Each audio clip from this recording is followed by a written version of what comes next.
The bus stop. Olivia's mom, Augie, Jack, and Daisy come down the stoop just as I'm saying goodbye to Olivia. Slightly awkward since we were in the middle of a nice long kiss. "Hey guys," says Mom, pretending not to see anything, but the two boys are giggling. "Hi, Mrs. Pullman." "Please call me Isabel, Justin," she says again.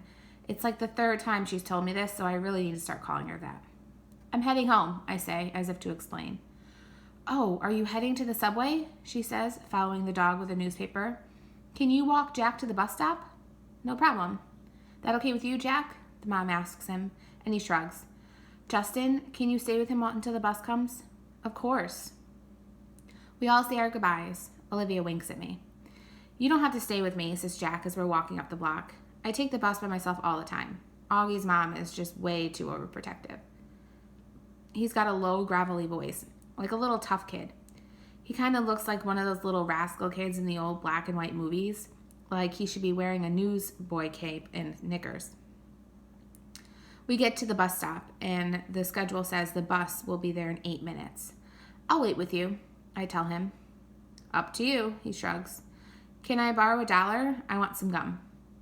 I fish $1 out of my pocket and watch him cross the street to the grocery store on the corner. He seems too small to be walking around by himself somehow. I think I know how that. Then I think how I was that young when I was taking the subway by myself. Way too young. I'm going to be an overprotective dad someday. I know it. My kids are going to know I care. I'm waiting there a minute or two when I notice 3 kids walking up the block from the other direction. They walk right past the grocery store, but one of them looks inside and nudges the other 2, and they all back up and look inside. I can tell they're up to no good, all elbowing each other, laughing. One of them is Jack's height, but the other 2 look much bigger, more like teens. They hide behind the fruit stand in the front of the store, and when Jack walks out, they trail behind him, making loud throw-up noises. Jack casually turns around to the corner to see who they are, and they run away, high-fiving each other and laughing. Little jerks. Jack crosses the street like nothing happened and stands next to me at the bus stop, blowing a bubble. "Friends of yours?" I finally say. "Ha," he says. He's trying to smile, but I can see he's upset. "Just some jerks from my school," he said. "A kid named Julian and his 2 gorillas, Henry and Miles." "Do they bother you like that a lot?" "No, they've never done that before. They'd never do that in school or they get kicked out.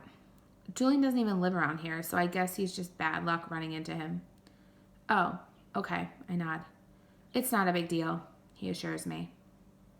We both automatically look down Amsforth Avenue to see if the bus is coming. "We're sort of in a war," he says after a minute, as if that explains everything. Then he pulls out this crumpled piece of loose-leaf paper from his jean pockets and gives it to me. I unfold it, and it's a list of names in 3 columns. "He's turned the whole grade against me," says Jack. "Not the whole grade," I point out, looking down at the list. He leaves me notes in my locker that says stuff like, "Everybody hates you." "You should tell your teacher about that." Jack looks at me like I'm an idiot and shakes his head. "Anyway, you have all these neutrals," I say, pointing to the list. "If you can get them on your side, things will even up a bit." "Yeah, well, that's really going to happen," he says sarcastically. "Why not?" He shoots me another look like I'm absolutely the stupidest guy he's ever talked to in the world. "What?" I say. He shakes his head like I'm hopeless. "Let's just say," he says, "I'm friends with someone who isn't exactly the most popular kid in the school." Then it hits me what he's not coming out and saying. August. This is all about his being friends with August. And he doesn't want to tell me because I'm the sister's boyfriend. Yeah, of course. Makes sense. We see the bus coming down Amsforth Avenue. "Well, just hang in there," I tell him, handing back the paper. "Middle school is about as bad as it gets, and then it gets better. Everything will work out." He shrugs and shoves the list back into his pocket. We wave by, and he gets on the bus, and I watch it pull away. When I get to the subway station 2 blocks away, I see the same 3 kids hanging out in front of a bagel place next door.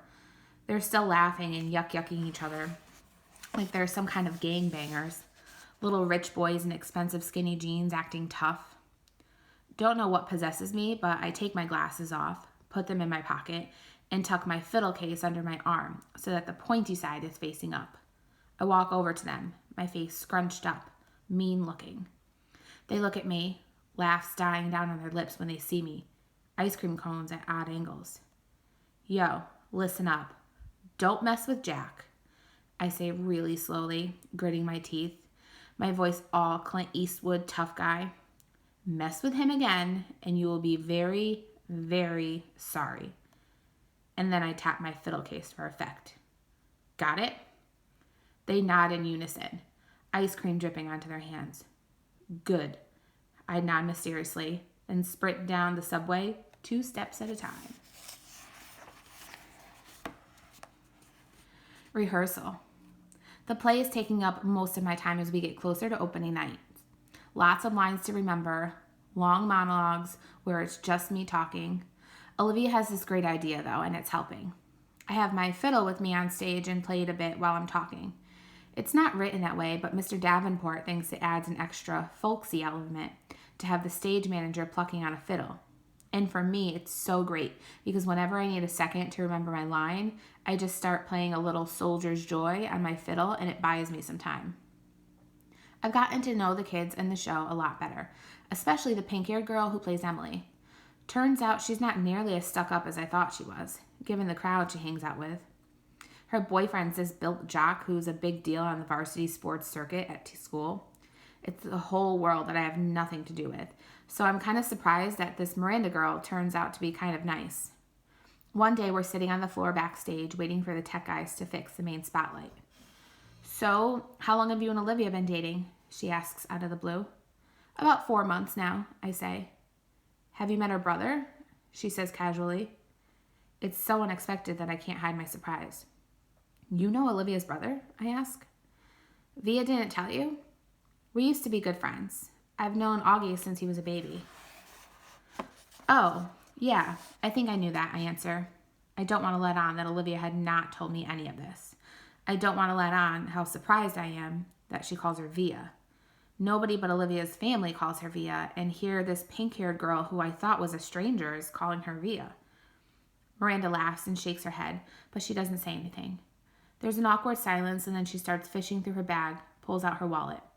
She rifles through a couple of pictures and then hands one to me. It's of a little boy in a park on a sunny day. He's wearing shorts and a t-shirt and an astronaut helmet that covers his entire head. It was like 100 degrees that day, she says, smiling at the picture. But he wouldn't take the helmet off for anything. He wore it for like 2 years straight, in the winter, in the summer, at the beach. It was crazy. Yeah, I've seen pictures in Olivia's house. I'm the one who gave him that helmet, she says. She sounds a little proud of that. She takes the picture and carefully inserts it back into the wallet. Cool, I answer. So you're okay with it? She says, looking at me. I look at her blankly. Okay with what? She raises her eyebrows like she doesn't believe me. You know what I'm talking about, she says, and takes a long drink of her water bottle. Let's face it, she continues. The universe was not kind to Augie Pullman. Bird. Why didn't you tell me that you and Miranda Navis used to be friends? I say to Olivia the next day. I'm really annoyed for her not telling me this. It's not a big deal, she answers defensively, looking at me like it's weird. It is a big deal, I say. I looked like an idiot. How can you not tell me? You've always acted like you don't even know her. I don't know her, she answers quickly. I don't know who that pink-haired cheerleader is. The girl I knew was a total dork who collected American Girl dolls. Oh, come on, Olivia. You come on. You could have mentioned to me at some point, I said quietly, pretending not to notice the big fat tear that's suddenly rolling down her cheek. She shrugs, fighting back bigger tears. It's okay. I'm not mad, I say, thinking the tears are about me. I honestly don't care if you're mad, she says spitefully. Oh, that's real nice, I fire back. She doesn't say anything. The tears are about to come. Olivia, what's the matter? I say. She shakes her head like she doesn't want to talk about it, but all of a sudden the tears start rolling a mile a minute. I'm sorry, it's not you, Justin. I'm not crying because of you, she finally says through her tears. Then why are you crying? Because I'm an awful person. What are you talking about? She's not looking at me, wiping her tears with the palm of her hands. I haven't told my parents about the show, she says quickly. I shake my head because I don't quite get what she's telling me. That's okay, I say. It's not too late. There are still tickets available. I don't want them to come to the show, Justin. She interrupts me impatiently. Don't you see what I'm saying? I don't want them to come. If they come, they'll bring Augie with them, and I just don't feel like... Here, she's hit with another round of crying that doesn't let her finish talking. I put my arm around her. I'm an awful person, she says through the tears. You're not an awful person, I say softly. Yes, I am, she sobs. It's just been so nice being in a new school where nobody knows him, you know? Nobody's whispering about it behind my back, and it's just been so nice, Justin. But if he comes to the play, then everyone will talk about it. Everyone will know. I don't know why I'm feeling like this. I swear I've never been embarrassed by him before. I know, I say, soothing her. You're entitled, Olivia. You've dealt with a lot your whole life. Olivia reminds me of a bird sometimes, how her feathers get all ruffled when she's mad, and she's fragile like this. She's a little lost bird looking for its nest. So I give her my wing to hide under. The universe. I can't sleep tonight. My head is full of thoughts that won't turn off. Lines from my monologues, elements of the periodic table that I'm supposed to be memorizing, theorems I'm supposed to understand, Olivia, Augie. Miranda's words keep coming back. The universe was not kind to Augie Pullman. I'm thinking about a lot and everything it means. She's right about that. The universe was not kind to Augie Pullman. What did that little kid ever do to deserve his sentence? What did the parents do? Or Olivia? She once mentioned that the doctor told her parents that the odds of someone getting the same combination of syndromes that come together to make Augie's face were like 1 in 4 million. So doesn't that make the universe a giant lottery then?